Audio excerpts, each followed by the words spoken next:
या world IVF day OSS wheel of hope फिरवा आणि मोफत IVF जिंका।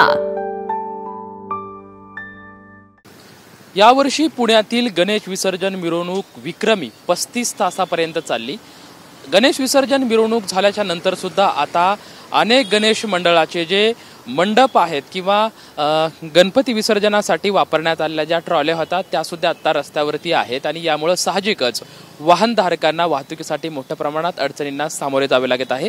महानगरपालिकेच्या आयुक्तांकडून सुद्धा मंडळांना या संदर्भात आवाहन करण्यात आले की गणेश विसर्जन झाल्याच्या नंतर जे आपले काही मंडप असेल हे तुम्ही त्वरित काढून घ्यावा।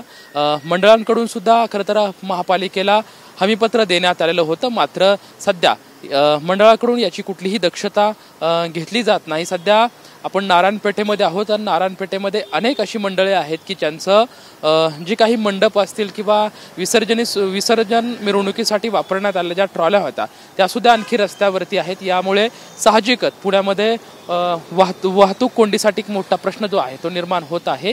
याच्यावरती आता महानगरपालिका नक्की कुठली ॲक्शन घेणार, कुठली कारवाई करणार ही पाहणं तितकंच उत्सुकतेचं ठरणार आहे। मात्र सार्वजनिक विसर्जन मिरवणूक संपल्यानंतर सुद्धा अद्यापही पुण्यामधल्या मध्यवर्ती पेठांमध्ये अनेक ठिकाणी रस्त्यावरती गणेशोत्सवाच्या निमित्तानं उभारण्यात आलेले मंडप अद्यापही दिसताना दिसत आहे। आता मंडळे यावरती काय लवकर ॲक्शन घेतात आणि महानगरपालिकेच्या कर्मचारी असतील किंवा महानगरपालिकेकडून मंडळावरती कुठली कारवाई करण्यात येते हे पाहणं तितकंच उत्सुकतेचं ठरणार आहे।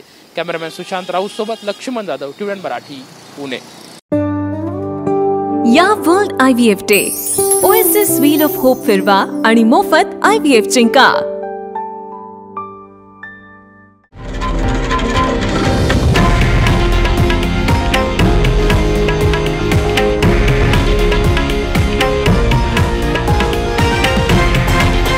हे आहे देशातील नंबर 1 न्यूज नेटवर्क आणि आपण पाहत आहात TV9 मराठी, एकमेव।